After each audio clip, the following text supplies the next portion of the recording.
بەڕێزان بەردەوامین گفتوگۆ دەکەین لەبارەی جەنگی ئیسرائیل حەماس بەکوێ دەگات وە ڕەوشی ناوچەکە بەگشتی چۆنە هەندێک دەڵێن ناوچەکە دەکوڵێ بابزانین بۆچی دەکوڵێ و کورد لەم چوارچێوەیەدا یعنی ڕەوشی چۆنە گفتوگەین پرسوباس و بابەتاکەین لەگەڵ زۆر بەڕێز دکتۆر نیکۆلا شاڵی توێژەری ئەکادمی دکتۆر سڵاو لێبێ بەخێرات سەرچاو زۆر بەخێر بێ دکتۆر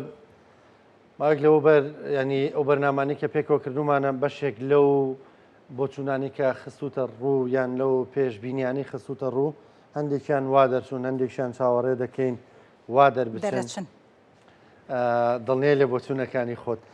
دکتۆر با لەوە دەست پێ بکەین ئیسرائیل پرۆسێکی دەست پێ کردووە پرۆسی وا دەردەکەوێت تەختکردنی ئەو بینەوە باڵەخانانە بێ لە غەزە کە بە پێوە ماون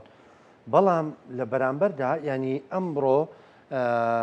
بۆچوونێکمان بیست کە حەماس ڕازی بووە بۆ پێشنیازەی کە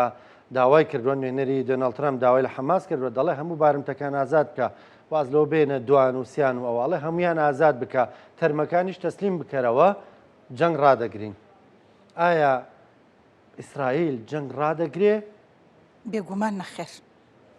ئەوەی کە ئێستا دروست ڕۆە ئێمە بریتین یعنی ئێمە لەو قۆناغیان کە بریتێت لە قۆناغی یەکلاکردنەوەی کۆتایی جەنگی ئەوەی کە پێی ئەوترێ خۆی میحوەری ئێرانی ئەمریکی ئیسرائیلیە ئەنی ئێران و هاوپەیمانەکانی کە ئێستا خۆی ماوەتەوە بە تەنها چونکە ئێران ئێمە زانین ئێرانی بێمیحوەرە لەگەڵ ئەمریکا و ئیسرائیلە بەڵام ئەوەی کە نوێنەرایەتی ئێران نەکاوکو هێزێکی پرۆکسی بریتێ لە حەماس ئەوەی کە دروست ئێستا ڕوئەیە بە دیاریکراوی لە غەزا کە بۆی هەیە پەل بکێشێ بۆ کەناری ڕۆژ ئاواش ئەم پەشێوی ناکۆکیانە ئەوەیە کە قۆناغی مەحموود عەباس بەڵێ بەرەو ئەوێ شاڵ ئەکشێت چکەوەتە ئاماژە سەرەتایەکان دەستی پێ کردووە ئەم قۆناغە بریتێ لە قۆناغی یەکلاییکردنەوە لەبەرەوە لەو ڕوانگەیەوە بە هیچ جۆرێک لە جۆرەکان ئیسرائیل هەموو بارمتەکان ئازاد بکرێن یاخود نەکرێن تەرمەکان ڕادەست بکرێنەوە یاخود ڕادەست نەکرێنەوە ئەو پلانە سەربازی کە ئیسرائیل دایناوە بۆ خاپورکردنی غەزە و خاوەندارەتی کردنی لەلایەن ئەمریکا و ئیسرائیلەوە بەوەی کە دایانناوە بۆ جۆری دایانناوە جێبەجێ ئەکرێ جارێکی تر ئێمە نابینینەوە کە غەزە بگەڕێتەوە بۆ عەرەب بە درێژایی 360 کیلۆمەتر کەناراوی لەسەر حوزی دەریای سپیناوە ڕاست لە دەستیاوە کێڵگەی گازی سروشتی مارینی لە دەستیاوە کە بەشدارە لە گۆڕینی نەخشەی وزە لە جیهانە کە ئیسرائیلەکە بە دەواازەی هەناردەکردنی گازی سروشتی وزە دابینکردنی ئاسایشی نەتەوەی ئەمریکا و ئەوروپا بە دڵنیایی دەڵێ دکتۆر دەڵێ غەزە جارێکی تر ناگەڕێتەوە بۆ عەرەب لە جۆرەکان لەبەر ئەوەی ئەو پلانەی کە ئەو پلانە جەنگیەی کە ئیسرائیل دایناوە پلانێکە بریتێت لە خاپورکردنی غەزەر چەند ئێستا خاپور بۆ بەڵام ڕێژی لە پێنج بۆی دەی کە ماوە بە تەواوی تەختی زەوی ئەکات دوای تەختکردنی غەزە لەگەڵ زەویە جارێکی تر ئێستا پرۆژەیەکی وەبەرهێنانی ئیسرائیلی کە پێچێ هێشتا ڕانەگەێنرا بەڵام لە ئایندێکی نزیکا ڕائەگەێنرێ ئەم ناوچانە ڕاستە و خۆ دوای دەرکردنی غەزەیەکان لە غەزەیە دەست ئەکە ئەوەی کە پێوترێ بە نیشتەجێکردن تەوتین مستەوتەنا دروست ئەکە ناوچەکەشی بە جۆرێک داناوە یعنی نەخشەکەی دانەوەی کە پێوترێت دابشکاری دانیشتوانەکە لەسەر زۆنی تا زۆنی دی ڕۆشتووە یعنی لە ئێوە بۆ دی ڕۆشتووە ئەمە ئەیکا بە شوێنی نیشتەجێبوونی ئەم دانیشتوانە ئەم جارێ ئەوە ئیکا بە مستەوتەناتی ئیسرائیلی و لێ نیشتەجیانەکە و ئەو زەویە جارێکی تر بە هیچ جۆرێک لە جۆرەکان ئەبەم دۆخەی ئێستا ئێستا بەم هاوکێشەی ئێستا لەم دۆخەی ئێستا کە ئێمە لە قۆناغی داڕشتنەوەی نەخشەی نوێی ڕۆژهەڵاتی ناوەڕاستی نوێیان کە ئەمریکا خاوەندارەتی ئەکا و ئیسرائیل لە ڕووی سەربازیەوە جێبەجێکاریەتی ئەم نەخشەیە پێمان ئەڵێ غەزەکان لە غەزە نامێنن لەو ڕوانگەیەوە ئێمە ئەبینین دەریەکە ئاسایە زۆر بەلاو ئاسایە دەریەکە غەزە چۆڵ ئەکا پێشتیش لە بەرنامەکانی جەنابتا پێشتیش لە بەرنامەکانی جەنابتا وتم چیتر شتێک نامێنێ بە ناوی غەزە کە عەرەب خاوەندارەتیکە ترامپ وتاری ڕوونە ئەڵەوی ئەونت ئەڵێ ئێمە خاوەندارەتی ئەەکەین بەکڕینە خاوەندارەتیەکەین بە جەنگە خاوەندارەتیەکەین بە ڕێکەوتنە خاوەندارەتیەکەین وا هەوڵ ئەن ئەم 2 میلیۆن خەڵکی غەزەیە کە 2 میلیۆن نەماوە یان چی ئەکەن ئەوەی کە پێی ئەوترێ کشانی دانیشتوان بەرەو ناوچەکانی تر بڕیار وا بوو ببرێنە سێ شوێنە ببرێنە مسرەوە لەگەڵ ئەردەنوو ببرێنە ڕۆژئاوای کوردستانیش بە دیاریکراوی لە ئەفریناوی ئەفرین ئەمریکا بۆ خۆی پرۆسەکەی ڕاگرت چکە ئێمە زانین لە ڕێی ژیۆپۆلیتیکە و ڕۆژئاوای کوردستان و هەرێمی کوردستان کە باشووری کوردستانەکە بۆ ئەمریکا و ئیسرائیل گرنگە چکە ڕێڕەوی داود جێگیر کرا ڕێڕەوی داود ئێستانێ کەس پێواڵە نەخێر جێگیر نەکرا ڕێڕەوی داود بە تەواتی جێگیر کراوە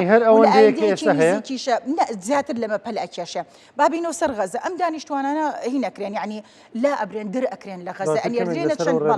بەڵێ ئەنێردرێنە چەند ناوچێکەوەی کرد لەو ناوچانە ئەنێردرێنە ئەردەنەوە باشووری سوودان ئێستا ئامادەی دەربڕیوە کە وەریانەگرێ ئەتیوبیا بەرامبەر ئەوەی کەپی ئەوترێ بەنداوی نەهضەی دروست کردووە ئەمریکا بۆی ئەسیۆبیاڵە من ئامادەی ئەوەم هەیە کە ئەمریکا بۆی دروست کردووە بەڵێ ئەمریکا بە داراییکردنی بۆ کردو ینی تەمیلی کرۆ پارەیاوە بۆ ئەوەی وەکو کارتێکی فشار بەرامبەر بە سوودان لەگەڵ مەسرا بەکاری بێنێ ناچاریان کە غەزەکان وەرگرن لە هەمان کاتە ئەردەنیش بە هەمان شێوە ناچارەکە ئەوەی ما بۆ دوو شوێن بوو کە وا لە بەرنمەیە بوو ئەمە بەرنامی ئیسرائیل بوو کە بەشێکیان ئاڕاستی عێراقکە لە ئەنبار و بەشێکیشی بنێرێتە ڕۆژئاوای کوردستان ئەم دوو شوێنە ئەمریکا قبوڵی ناکە لەبەرەوە لە ئەنبار ئێمە چێلگەیەکی گازی سروشتی گەورەی لێ کە پێوترێ چێلگەی گازی عکاز لە ڕۆژئاوای کوردستانیش ناوچەی هەژمونی ئەمریکا خۆیەتی لەبەرەوە بە هیچ جۆرێک لە جۆرەکان ئەمریکا لە پلانەکە دەرچوویش مەترسیەکی ئەوەی کە دیموکراتیان لەسەر ئەبرێنە باشووری سوودان ئامادەی دەربڕیوە ئەسیوبیا ئامادەی دەربڕیوە ئەردەن و مەسر ناچار ئەکرێ کەوەریان بگرن ئەمانە ئەنجاک بابەتیشە پێ بڵم مەسەلەی جەنگ دۆخێکی ماندووکەرە لە ڕووی دەرونی لە ڕووی جەستەیی تەنانەت هەڕەشەشە بۆ سەر ژیان و هەڕەشەی وجودە ینی لەسەر مرۆڤ و لەسەر ئەوەی کە پێوتری ئەزمموی حکومڕانی خەڵکی غەزە بەمانای وشە ماندوون لە جەنگەکە توانای ئەویان نەما کە جارێکی ترکە سەنیزیکەکانیان ژیانیان ئابوووریان داهاتیان ئەو دۆخی کەتیان لەمە زیاتر بکێتە مەترسیەوە لەبەرەوە بە جۆرێک لە جۆرەکان بە جەنگێکی دەرونی بە ناچارکردنی کوشتن و برسیکردن بە ڕاگواستنی زۆرم لەی ئەو ناوچەیە چۆڵەکەن غەزە ئەبێت بەو ناوچەی کە ئەمریکا لە پشتی پەردە و لە ڕووکارە ئیسرائیل دەستی بەسەر ئەگیریە ئەم ناوچانەی کە من ئێستا باسی ئەەکەم لە دەرەنجامە غەزەیەکی تەختکراوە ناوچەیەکی تەختکراوی خاپوور کە چەند ساڵێکی بەس پاکرێتەوە چکە چەندین میلیۆنان تەن بەس ئەوەی کە پێوترێ پاشماوەی جەنگی تیا پاشماوەی شەڕ و تەقەمەنی و ئەمانی تیا ئەبێ ئەمانە پاکرێتەوە ئیسرائیل بۆ پلانی کە خۆی داناوی کە پێوترێ مستەوتەنات ینی شوێنی ئۆردوگانیشینی جوولەکە لەوێدا ئەنێ و هاوڵاتیانی ئیسرائیلی تر جوولەکەی غیرە جوولەکەی کەمەنەتەوەی و ئاینوشتی چیتیا ئیسرائیل چکە تیۆری دامەزرانی دەوڵەتەکە تیۆکراتیە لەبەرەوە ئاساییە نەتەوەی تریتیا بێت و ئاینی تریشیتیا ئەی خاتە سەر خاکی خۆی خاوەنددارێتی ئەکا بەڵام خاوەنددارەکە چۆنەوەی کە پێوتێ خاوەنددارێتیەکی نەرم بوو ئەوەی کۆمەلگای نێودەوڵەتی دژینەوە سەرچەنە کۆمەلگای نێودەوڵەتی گەر تەماشاکەی کە خۆی ئەبینێتەوە لە دام و دەستگای نێودەوڵەتیەکان لەسەر و هەمویانەوە نەتەوە یەکگرتوەکان ئەوەی کە پێوتری هاوپەیمانی ناتۆ لە دۆخەکە بێدەنگ وڵاتانی ئەوروپی بگرە پێیان خۆشە ئەمریکاش ئەو خواست و داخوازی هەیە لەبەرەوە خاوەنددارێتیکردنی غەزە و ئەکات کە ناوچەکە ئەکەوێتە بەتایەتی ئەکەوێتە ژێردەستی ئیسرائیل دکتۆر فەڕەنسانی بۆن لە مانگی چوارە مانوێل ماکرۆن هەندێک لە دوانی توندی دادش بە ئیسرائیل کەچی سێ چوارڕۆژ لەمەوبەر ترۆیکی سیانی لێدوانێکی زۆر سەیریدا ئەمانە ترۆیکی سیانی ئەوروپین هەرگیز و هەرگیز دژی بەرژەوەندیەکانی ئەمریکا و ئیسرائیل ناوەستنەوە چکە بە دیوێکی ترا بەرژەوەندیەکانی ئەوروپا هەمووی گرێدراوی ئەمریکا و ئیسرائیل ئەم ناوچەی غەزە کە دەستی بەسەر ئەگیرە لە دەرەنجامە دوای ئەوەی کە دۆخەکە ئارامەکرێتەوە ئەوەی کە پێی ئەوترێ شەپۆلی ئاوەدانکردنەوە بەرهێنان ڕۆ کاتە ناوچەکە لە ناوچەی غەزە سیدرۆت عریش ئەم سێ کوچکەیە چی دروستەکەی ئەکرێ بە ناوچەیەکی پیشەسازی شارێکیش ئەوەی کە پێوترێ ناوچەی نیۆمی سعودیش ئەگرێتەوە ینی پل ئەکێشێ بۆ ئەم ناوچانە ئەمە چی ئەکا ئەوەی کە پێی ئەوترێ خۆژیێنی تەواو لە ڕووی ئابووریەوە بەکارهێنانی ئەوەی پێوترێ دەستی کاری ناوخۆیی ئەکرێت لەم ناوچە یعنی ئەبێ بە ناوچەیەکی پیشەسازی گەورە کە لە ڕووی ئابووریەوە بژانەوەی نەک بۆ ئیسرائیلەکان بۆ ئیسرائیلە مصر سوودی لێ ئەبینێ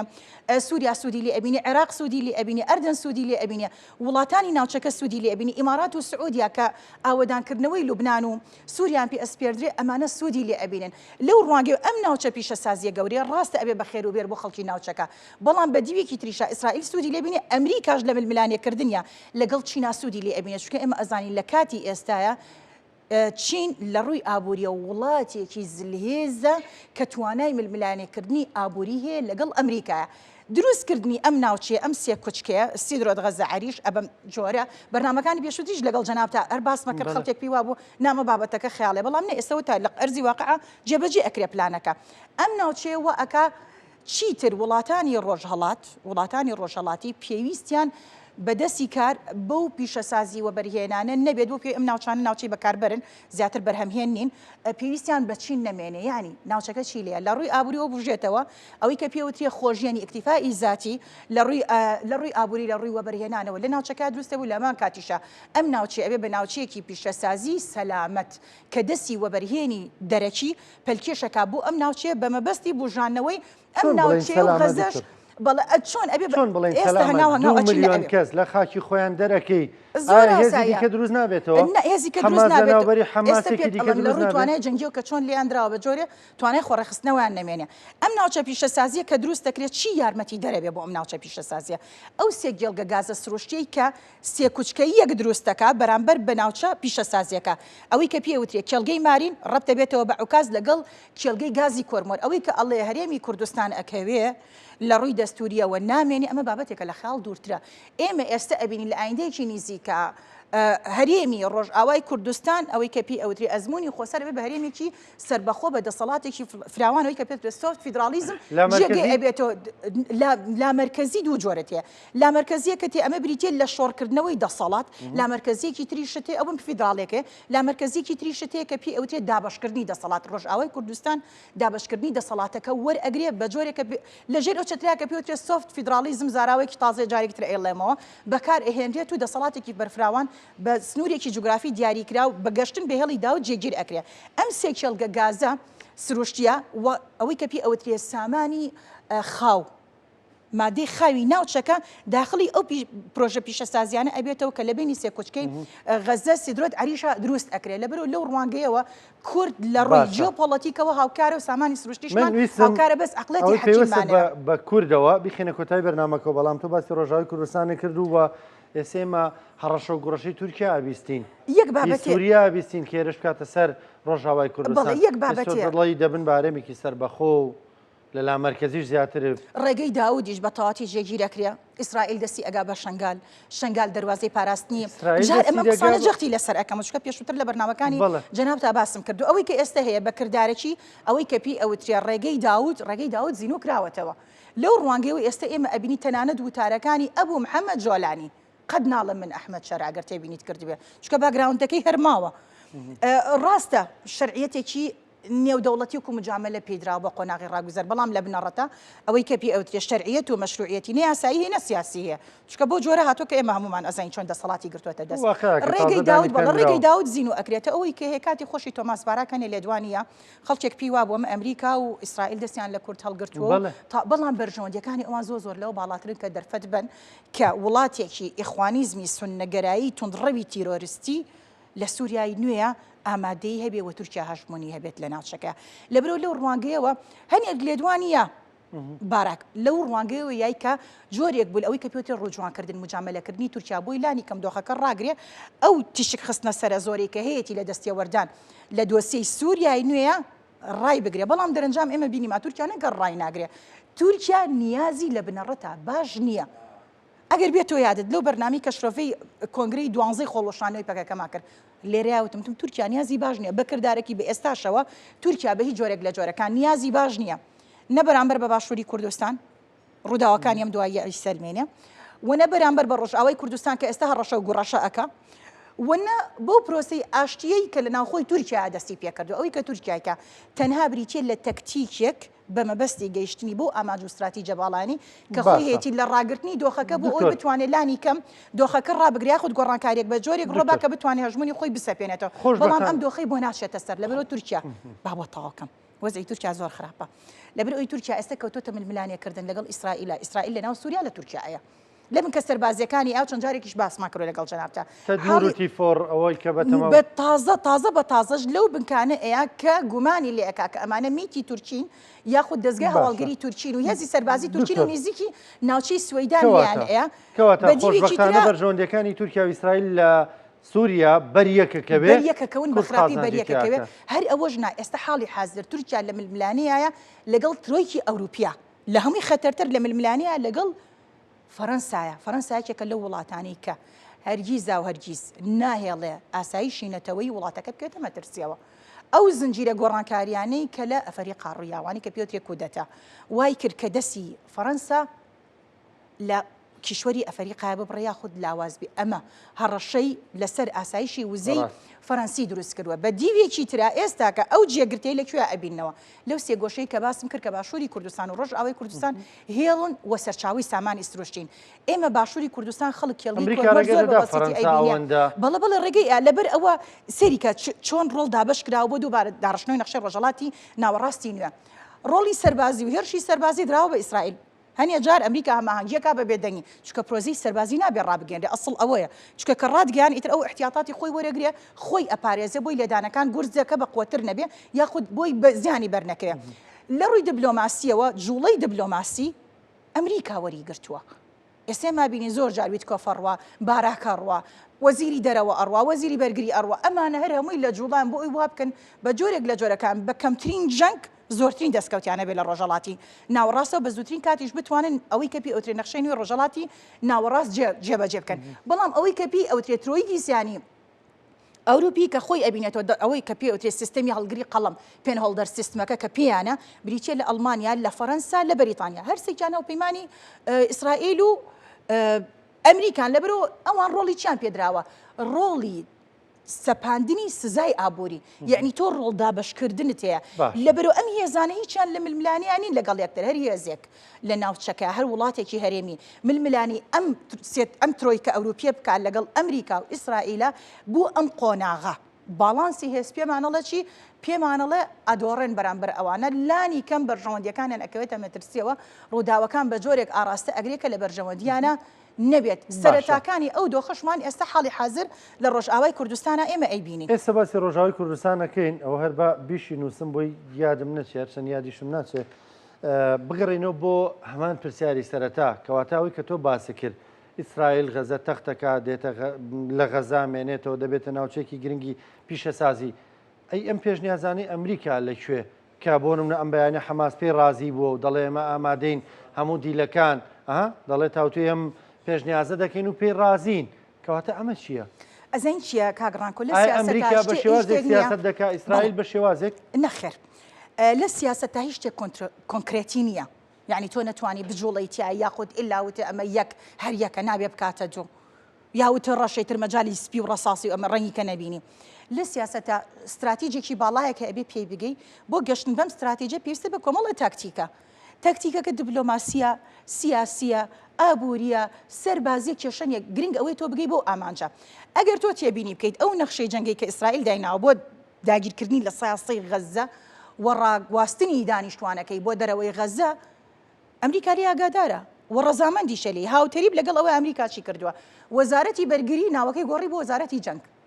ئاماژەیە بۆ دەستپێکردنی قۆناغێکی نوێ بۆ ململانێت تەنانەت بۆ هێرشی سەربازی و بۆ جەنگ ئەمە ئەومان پێڵە بەدیوی ئەو دیوار لە ڕۆژهەڵاتی نەوەڕازنا لە جیهان هەمووی ئایترمە شەڕی سەپاندنی هەژمون و جێگیرکردنی بەرژەوەندیەکان و پاراستنی ئاسایشی نەتەوەی خۆیان ئاسایشی وزە هی هاوپەیمانەکان و پاراستنی ڕێڕەوی بازرگانی جیهانیە کە ئاسایشی خۆراکیش دابینەکە ئەم هەنگاوانی کە ئەندی ئەمە پێمانەوتری ئامادەکاری جەنگیە بۆ سەپاندنی هەژمون بەڵام ئەمە هیچ ڕێگریەک نییە کە لە پاڵ ئەمە هاوتەریب چی بکە کۆمەڵی هەنگاوی کردارێکی بنێ بۆ هێورکردنەوەی دۆخەکە ئەمی کە پێوترێ ناردنی پەیامی دڵنیایی یاخود ئەوەی بە زمانە گەشتەکە پێوترێ تەکتیک یاخود هەڵخەڵەتاندنی بەرامبەر دۆخەکە زۆر ئاساییە چۆنە بڕیار لە حەماس نییە بۆ ڕاگررتنی شەڕ ڕادەستکردنەوەی دیلەکان ڕادەستکردنەوەی تەرمەکان حەماس ئێستا خواخوایەتی دۆخەکە لانی کەم شەڕ ڕابگیرێ بۆ ئەوەی ئەو بەشە بچووکەی کە ماوێتی ئەوەی کە پێوترێ لە گیرفانەکانی بەرەنگاری جیۆبی مقاوەمە بە چەمکی خۆیان ئەمانە بمێنێ بۆی لانی کەم ئەگەر لە قۆناغێکی ئایندە شابێ بتوانن خۆیان دووبارە ڕێک بخەنەوە بەڵام ئیسرائیل جاری کە ئەو دەرفەتیان نایەتی ئەمە یەکەم دوو یەک بابەت زۆر گرنگە هەر هێزێک کە خۆی بە نیشتیمانی بزانێ بە شۆڕژگێر بزانێ ئەبێت تۆ دایانگەیە کە دەبێ یاخود ناوچەیەکی گرت نەخۆت دەبێ و پێوتری حازینە حەماس ئێستا حازینی خۆی لەدەستیاوە خەڵکی غەزە فەلەستینیەکان پشگیریان ناکەن چونکە ئەو نامەتی بەهۆی حەماسەوە بەسەریان هاتووە بێهاوتایە لە مێژواشتی وا تۆمار نەکراوە ئەوی کە لە غەزە ڕوئیان نایکەن یا بەشێک لە فەلەستینیەکان شۆنە تۆ گوتار مەبینە کەسێ دوو کە زیێتە سەر شاشە قسەکە ئەڵێ مە پشگیریەکەین ئەمانە خەڵکی خۆیانن بەڵام خەڵکی گشتی ئەگەر بچی مەسەرەوە دەڵێ حەماس پشتیوانێکی گەورەی هەیە ئەزین چۆنە من یەک بابەت ئەڵێم ئەم حزب ئیسلامیانی کوردستان کە پیانەوتری ئیسلامی سیاسی ئەم بەڕێزانی ئێمە ئەمانە هەرچۆنێک بێ ئەمانە زمان کوردن هاوڵاتی و هاونیشتیمانی ئێمە جارێکی کە ئەیڵێمەوە ئەو خەتەی کە پێ ئەوترێ شەپۆلی خەتی ئیخوانی سونەگەرایی تەنانەت هێڵی سەلەفیەکانیش بە هەرسێ ئاڕاستەکەیەوە مەدخەلی ئوسوڵی جیهادی ئەم ئایدۆلۆژیانە کۆتایی پێ لە ڕووی کاری سیاسیەوە ئەم بەڕێزانە نەک خۆیان هەرێمی کوردستان باشووری کوردستان ئەخەنە مەترسیەوە یعنی تۆ هاوکاریکردنی حەماس ئەمە هاوکاری خەڵکی غەزەنی یعنی حەزەکەم خەڵک تێ بگە هاوکاریکردنی حەماس واتە تۆ بە داراییکردنی گروپێکی تیرۆریستی ئەەکەی ناوی لە لیستی تیرۆرایە ناوی لە لیستی تیرۆریین تۆ چۆن مامەڵی لەگەڵاکە ئەمێکم دوو ئەگەر بابەتەکە بابەتێکی مرۆیە کاگڕان کۆسێرم خاڵەکە ئەگەر بابەتەکە بابەتێکی مرۆیە تۆ 57 وڵاتی ئیسلامی هەیە وڵاتێکە تێ وەکو ئیسپانیا وڵاتێکە تێ وەکو فەڕەنساکە کە بەلجیکا ئەمانە هەمووی ئەوروپاش بەگشتی تواز لە سیاسەتی حکوومەتەکە بێنەمانە خەڵکیی مرۆڤ دۆستن 23 وڵاتی عەرەبیە خێرە ئەم وڵاتانە هاوکاری و هەماهەنگی ئەوەی کەپی ئەوتێ هاوکاریە مرۆیەکان نانێرن حزبێکی ئیسلامی لێرەوە ئەینێرێ قابلە ئەم وڵاتانە نەزانن ئەمانە هاوزمانی خۆیانە نا بۆ جۆرە ناینێرن و بۆ جۆرەش ڕێکلار ڕەنگە نەگاتە ناو غەزە بەڵام دەینێرن بە ئاڵای میسرەوە دەینێرن بە ئاڵای وڵاتەکانی ترەوە دەینێرن سنووردارە و هەرگیز و ئێمە دیمەنەکان دەبینین سەدان شاحینە و ئەوە دەبینین بە دوای یەک ئۆتۆمبیلی قسەت بۆکەم ئەو ڕێژە هاوکاری دیمەنانە دەبینین سەیریکە ئێستا ئاڵای وڵاتەکانی ئەو هاوکاریە زۆرە ناکەن بە جۆرێک بێت کە بتوانێت دانیشتوانی غەزە و حەماس ببوژێنێتەوە ئەزین یەک شتە پێڵم پێیان تۆ چاوەڕێکی بۆ نمونە فاکتەرەکانی پێنەگەشتن چیە دوو فاکتەرە زۆر جار ئیسرائیل ینی تەنانە دەڵێ خواردنەوەندە لە دەواازەکانی غەزە ماوەتەوە ینی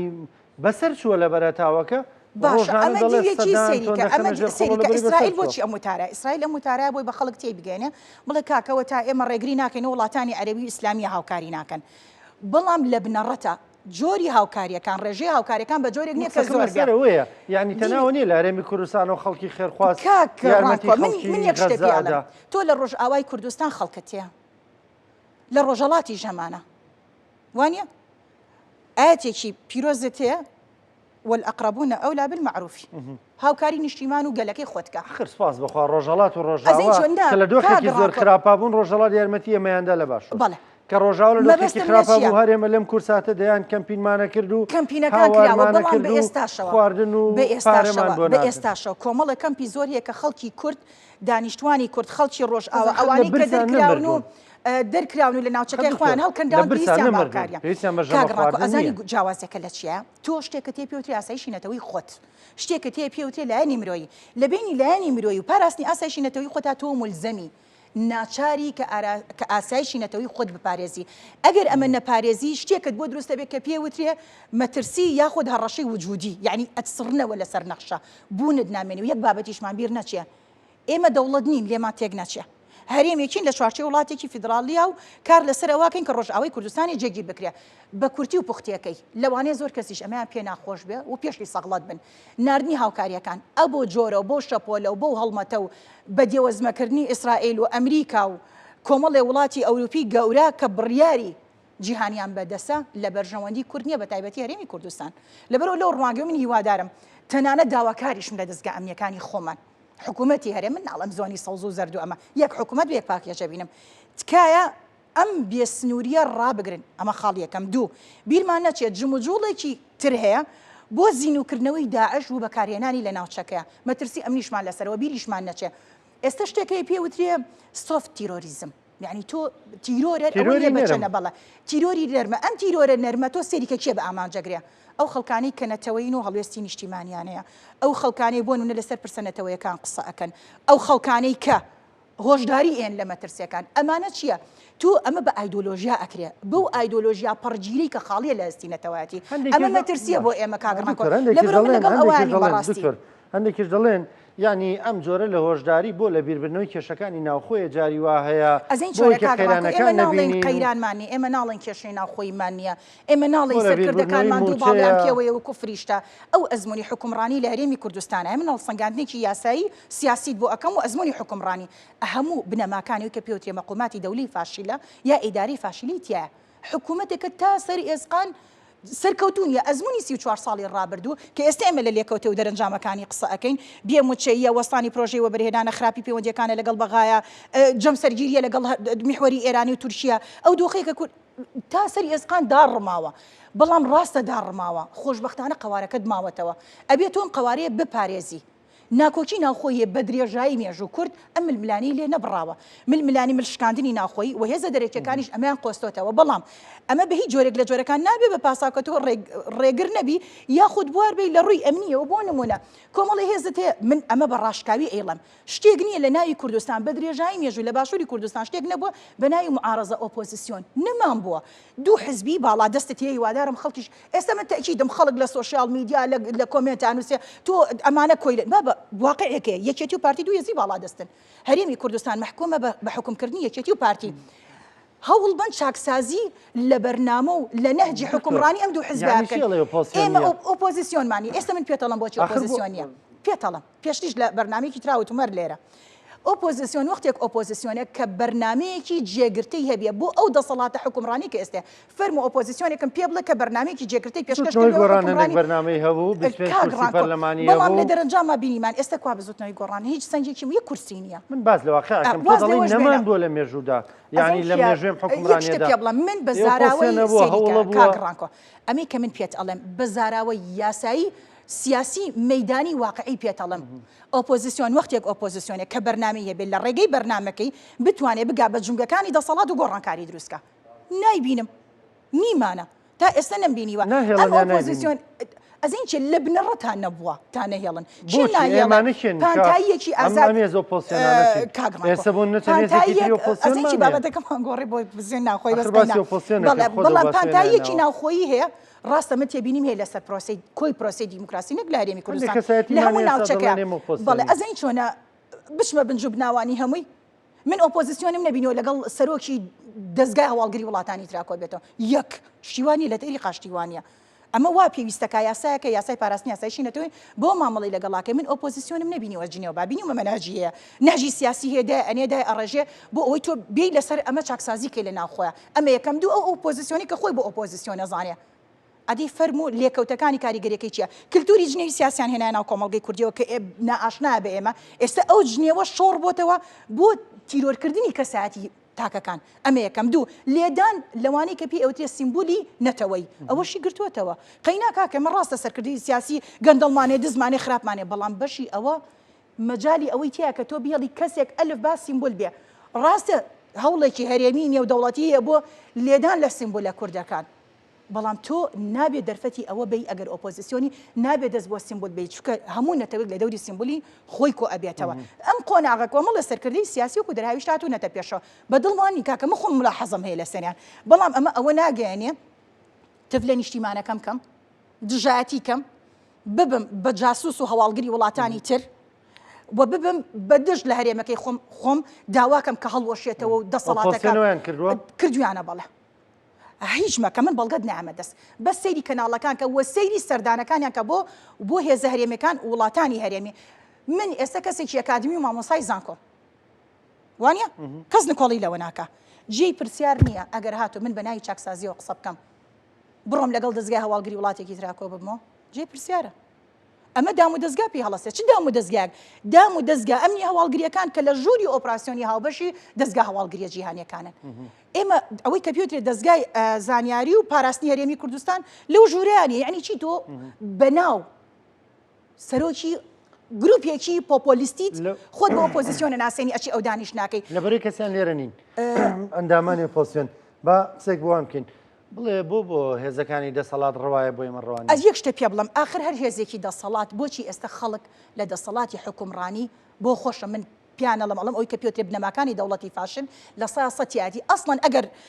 بە تێڕوانینی خەڵکی ئەکادمی بکەن گوێ لە نخبەکە بگرن من پیانەڵم هیچیان خۆیان کاندید نەکەنەوە هەر لە کاک مەسرور هەر لە کاک نیەچیر هەر لە کاک قوبەت کاکە سیشواری ساڵی دەرەنجام مویمە ئێوە نەتەنتوانی ئیداری هەرێمەکە بە جۆرێک بن کە لانی کەم گوزەرانی خەڵک دابینکەن ساحەکە چۆڵکەن هەردوو لا کەوادری زۆر باشیانە دەرفەت بن بەوانی تر دەرفەت بن بەوانی تر زۆر ئاساییە ئەمە ئەکرێ ڕاستە ئەمە ئیستحقاقی یەکێتی نییە مستحقاقی پارتی نییە ئیستحقاقی لایەنێکی تر نییە بیان بۆ خەڵکی کە تەکنۆکراتە دەرفەتێکیان بنێ بۆی ئیدارەی دۆخەکە بن واقع شتێکە من ئێستا بەسەر خلاصەی مۆزوعەکەم خەیاڵی هەمومانۆک و کوردێک شتێکی ئەزین چیە کاگڕاکۆ من باوەڕم بە شتێک نییە کە ناوی خەون و خەیاڵ بێ خەون و خەیاڵ نا هەر بەڵام ئەو مالیزیایی هەر ئەو سنگافورەی کە داتە پێی بوو لە ڕووی ئابووریەوە لە ماوەیەکی کەمە بوو بەیەکێک لە وڵاتە بوو بەیەکێک لە وڵاتانی کە لە ڕووی ئابووریەوە بەهێزە ژێرخانێکی دەوڵەمەندمانەیە ئەقڵیەتێکی باشمانێ ئەم واقعەت و ئەبێ ئیدارەی بەیلانی کەم بۆ پاراستنی قەواری هەرێم هەتا لایەک پینە دەکەی دەلایتر من نازانم من ئەوەی لەبەرەوە واقعەکەت من ئەوەی ئەبینم خەڵکی کوردستان کۆی بەشەکانی کوردستان بە تایبەتر باشوور ئەم ئەزمونەی لە بیلبیلی چای خۆی زیاتر خۆشەوە ئەم خۆڕاگری خەڵک ئەم تەحملکردنی خەڵک بەس بۆیم ئەزمونەمان لە دەست دەرنەچێ باشە و تەسەورەکەم بەرەو باشیش بڕوا وردە وردە هەنگاو بە هەنگاو دەیشەڵڵا دکتۆر لە ڕۆژاوا ڕامگرتی دەگەڕێنەوە بۆ ڕۆژاوا دەمەوێت ئەو چەند خولەکی مامەە لەسەر ڕۆژاوا قسە بکەین وتێ دەبێت بە هەرێمێکی سەربەخۆ ڕۆژاوی کوردستان ڕۆژئاوای کوردستان ئەبێ بە هەرێمێکی فیدراڵی لە چوارچێوەی سووریای نوێە سووریا ئەو دەسەڵاتی ئەزین چۆنە کاتی خۆی تورکیا بە درێژای ساڵانی ڕابردوو ینی وا نزیکە بینەوە لە ساڵێک وە پێشتریش تورکیا بەردەوام دەستێوەردانی کردووە لە ناوخۆی سووریایە سووریای نوێ ئەوەی کە ئێستا ئەو تەرتیباتە نێودەوڵەتی کە لە نێوان ئەمریکا لە ڕووی ڕێکەوتنەوە ئەمریکا و رووسیاکرا ئەو دەراویشتەی لێکەوتەوە کە ئێمە بینیمان ئەوەی کە پێوترێت سیستمی سیاسی لە سووریایە بە ڕابەتی بەشار ئەسەد کەوت ئەوەی کە ئێستا دروست لە سووریایە ئامادەی هەیە بریتێت لە دەسەڵاتێکی ڕاگوزەری تیرۆریستی خۆسەپێن کە ڕووجوانکردنێکی نێودەوڵەتیە بنبستی ئارامکردنەوەی خێرای دۆخی ناوخۆی سووریا لەبەرەوە بەرژەوەندەکانی ئەمریکا و ئیسرائیل لەگەڵ وڵاتانی ئەوروپی بە تایبەتی سێ وڵاتی ترۆیکی ئەوروپی وا ئەخوازێ و ڕۆژهەڵاتی ناوەڕاستیش داڕشتنەوەی نەخشە نوێیەکەی بەم جۆرە وا ئەخوازێ ئەوەی کە ئێستا هەیە تورکیا دۆخەکە ڕاگرێەوە دۆخی ناوخۆی خۆی و پێگەشی زۆر خراپە و بەردەوامیش لە ململانەیە ململانیەکانی گانوتە ئاستێ لەگەڵ ئێرانە ململانێت بۆ ئەکا لەگەڵ ئیسرائیلە ئەیکا و لە هەمان کاتە لەگەڵ ئەمریکا ئەیکا ئێستا حاڵی حاضر لەگەڵ فەڕەنسا ئەیکا دۆخی ناوخۆشی داتەپیوە و دەسوەردانیش ئەکات لە ناو سووریای نوێ ئەمە وای کردووە کە سەرنجێکی زۆر بچێتە سەر تورکیا خۆی وەکو وڵات ناڕەزایی هەیە بەرامبەر بە تورکیا بە کورتی و پوختەکەی ئەم دەستێوەردانانە تا قۆناغێک ئەڕوا ئەگەر هاتوو بەردەوام بێ و ئەبوو محەممەد جۆلانی کە ئێستا سەرۆکی دەسەڵاتی ڕاگوزەری خۆسەپێنە لە سووریای نوێ ئەگەر هاتوو ملکەچی بێ بەردەوام بێ ئەمە پێمانەڵە چی پێمان ئەڵێ بووە بە چ خەتێک چۆتە حاڵزنەی تورکیەوە یعنی چۆتە ئەوەی کە پێوتێ دانگەی گرتنە خۆی تورکیەوە بەمە چ خەتێک زن و ئەکاتەوە خەتی سونەگەرایی ئیخوانی کە تورکیا و قەتەر ڕابەرایەتی ئەکا لەگەڵ ئەو بزوتنەوە ئایدۆلۆژی ئیسلامیانی کە پیانەوترێ خەتی ئیخوانی ئەمە نە ئیسرائیل قبوڵی ئەکا نە ئەمریکا قبوڵی ئەکات چکە ئەمان تا هیلالی شیعیان تێکیا کاتێکی زۆری ویست لەبەرەوە بوار بەمەنان ئێستا ئەگەر تێبینی بکەین ئەبوو محەممەد جۆلانی چی ئەکا وردە وتارەکانی گۆڕیوە هەفتەی ڕابردوو وتارەکانی بەم جۆرە ئاڕاستە کرد هەوڵایە چی بکە خۆی لە سعودیا و ئیمارات نزیک بکاتەوە یعنی بچێتەوە حاڵزینەی عەرەبی دوور لە هێڵی سونەگەرایی ئیخوانی خۆ ئەمانیش سونێن بەڵام ئیخوانی نین ئەچێتەوە حاڵزینەی عەرەبی لە بەرامبەر ئەوەی بۆ ئەوەی خۆی بمێنێتەوە لە دەسەڵاتە خۆی جێگیرکە مەترسی ئەمنی لەسەر نەمێنێت چەند ڕۆژێک پێش ئێستا وتارێکی مێژوویە لەگەڵ کۆمەڵە ڕاگەاندکارە وتی ئێمە قۆناغی ئایدۆلۆژیامان تێپەڕان ئایدۆلۆژیان نەما و لە هەمان کاتیشا ئێمە نامانەوێت سووریا دابەش بێ و کورد و دروست مامەڵەی تایبەتیان لەگەڵاکەین ئەمە پێمانەڵە چی پێمانەڵێ گۆڕانکاریەکی ڕیشەیی لە تێڕوانین و لە ئایدۆلۆژیای ئەبوو محەممەد جۆلانی ڕوویاوە بۆی ڕوون بۆتەوە نەخشەی ڕۆژهەڵاتی ناوەڕاستی نوێ کۆمەڵە سیماتی تایبەتی هەیە خاڵیکردنەوەی ناوچەکەی لە ئایدۆلۆژیا بە فیدرالیزەکردنی وڵاتانە هەڵوەشاندنەوەی دەوڵەتی سنترالیزەیە نەهێشتنی هێزە میلیشیایەکانە کردنی بازاڕە بەکردنی بازار و ئابووری بە بازارێکی ئابووری و ئازاد و لیبراڵ لەمە هاوکێشەیە تێگەشتەوە تێژگەشتووە کە تورکیا لە هاوکێشەکە کەوتووە تورکیا سووریای نوێک و خاڵی ململانی بەکارێنن لەبەر وتارێکی زۆر نەرمیە بەرامبەر بە کورد هاوتەریب لەگەڵ ئەمە دوو دانووساندن هەیە ئەمە گرنگە دانووساندنێک ڕاستەوخۆ خاتو ئیلهام ئەحمەد لەگەڵ خاتو فەوزەل لە ناوخۆی سووریا ئیدارەی ئێن لەگەڵ حکوومەتە تیرۆریستیە ڕاگوزەرە خۆسەپێنەکەی ئەبوو محەممەد جۆلانی هاوتەریب لەگەڵ ئەمەشا دانیشتێکی درێ بە ڕێز مەزلوم عەبدی خۆی بە شخصی لە ئەردەن ئەیکات لەگەڵ نوێنەری ئەمریکیەکان ئایکا باراک لەوێ ئامادەیە بەڵێ و لە هەمان کاتیشە نوێنەری ئیسرائیل ئامادە ئەبێت یامانە زانیارین خۆی نەمەویست بێڵم بەس بۆی ڕۆن بێ ئەو لە هەمان کاتیشا جاروبار نوێنەری تورکیاش ئامادەی ئەبێ و نوێنەری سەرۆکایەتی لە سووریاشە ئامادەی ئەبێ ئەم ناوەندگیری کە ئەمریکا و ئیسرائیلێکن بۆ ئەوەیە کە بە سووریا بڵێن لە حازینەی تورکی هێڵی ئیخوانی سونەگەرایی دوورکەونەوە بگەڕێنەوە بۆ حازینەی عەرەبی لە دەرەنجامە وەکو سەرۆکی سووریای نوێ ئەبوو محەممەد جۆلانی جێگیر دەکەن وەکو ئاستی ناوخۆیش ئەوەی کە هەیە سووریا چیتر سووریاکی سنترالیزە نامێنێ هەرێمێک بۆ دروستەکان دروست دەکرێت هەرێمێکیش بۆ ئەحمەد شەرع ئێستا واقع ئێستا پێتەڵم محەممەد جۆلانی ئێستا پێتەڵم بۆ محەممەد جۆلانی داواکرا بوو لەلایەن ئەمریکاوە 10 ملیۆن دلار خەڵات بوو بۆ کەسی زانیاری لەبارەوە بدا بەڵام ئەحمەد شەرع کار هەمان کەسن یەک زەلامن ئەحمەد شەرع بە قاتێکەوە دانیشتن لەگەڵ دۆناڵد ترەمپ لەبەر ئەوە تۆ ئێستا یەمە سەر ئەو خاڵە گوێ بگرێت نەتێش خاڵەکە بڵم کە زۆر گرنگە ئەبوو محەممەد جۆلانی لە هاوکێشەکە تێگەشتووە ئەبوو محەممەد جۆلانی ڕەجەب تەیب ئەردۆغان لەگەڵ ترامپا سێ پیاوی پراگماتیکی مێژوون ئەمە واقعە لە هاوکێشەکە تێگەشتووە حەزێکی سەرۆکایەتی هەیە لەبەرەوە یەکێکا مامەڵاکە ئەمە یەکەم دوو ئەبوو محەممەد جۆلانی بە ئێستاشەوە ناوی لە لیستی تیرۆرە هەرماوە خۆی سەرۆکی ئەرکای سوپانەکەی سوپای ئەبوو قەسرە ئەوەی کەس وەزیری بەرگریە ئەمان هەمووی لەجێ خۆیان ماونەتەوە ئەوە لە سەریان لابراوە کە 10 ملیۆن دلار بۆ هێنانی سەریان و پێدانی زانیاری بەڵام ئەمە ڕێگر نەبووە لەوەی کە تا ئێستا بڕیاری 2254 کە لە 2015 دەرچووە ساری مەفعولە یعنی ئەبێ جێبەجێکرێم یەکەم دوو فشارێکی نێودەوڵەتی لەسەرەوە لە هەر هەمووی گرنگتر ڕاستە مامەڵەی لەگەڵاکە وڵاتانی ئەمریکا ئیسرائیل و ئەوروپا بە دوای بەرژەوەندیەوەی بۆیە ئەلم نقطەی جەنابەت کە ئێڵی چیمان بۆ دەرەکەوێت سیاست بنەمای جێگیری نییە ئەوەی کە هەیە بریتێ لە بەرژەوەندی هاوبەش بەدیهێنانی ئامانجی هاوبەش ئەمە بریتێ لە سیاست لەم نێوەندیا ئەبێ کورد خۆی بگونجێنێ بەڵام ئەمە هیچ ڕێگر نییە لەوەی کە ئەبوو محەممەد جۆلانی تا ئێستا هەڵگری فکرێکی تۆندڕەوی تیرۆریستیە ئەوەی کە وای کردووە ئاباکەی داکەنی و قات و بۆین باخێ لەبەرکە ئەو تێڕوانینە پراگماتیکیانەیەتی ئەو حەزێتی بۆ دەسەڵات وریایی ئەو کەسێ لە خوێندنەوەی هاوکێشانی و دەوڵەتەکانە خۆ گونجاندن لەگەڵیان ئەمریکا بەلایەوە ئاساییە سیاسیانە مامەڵاکە خۆی گونجێنە لەگەڵ ئێستا تۆ ئەگەر ملاحەزەی قسەکەی مکەی ئەبوو محەممەد جۆلانیە بە هەڵسەنگاندنی من و بە هەموو پیاوەرەکان بەڵام پیاوێکی پراگماتیکێ لە مێژووی سیاسی ئەبێ ئاماژەی پێ بدرێت سیاست ئەکا پراگماتیکێ بەرژەوەندی خۆی و ئەو دۆخەی ئەوێ کەتیایەتی پێشهاتی نوێ بەڕێوەیە چاوەڕێ بن پێشهاتی نوێ باسێکن لە ئایندەدا باسی دەکەین بە نزیک بێتەوە سپاس دەکەم سپاس بۆ بەشداریکردن سپاس بۆکانە بەخێرات سەر خۆشەویستان تا پێتان نەگەینەوە کاتێکی خۆش خواتان لەگەڵ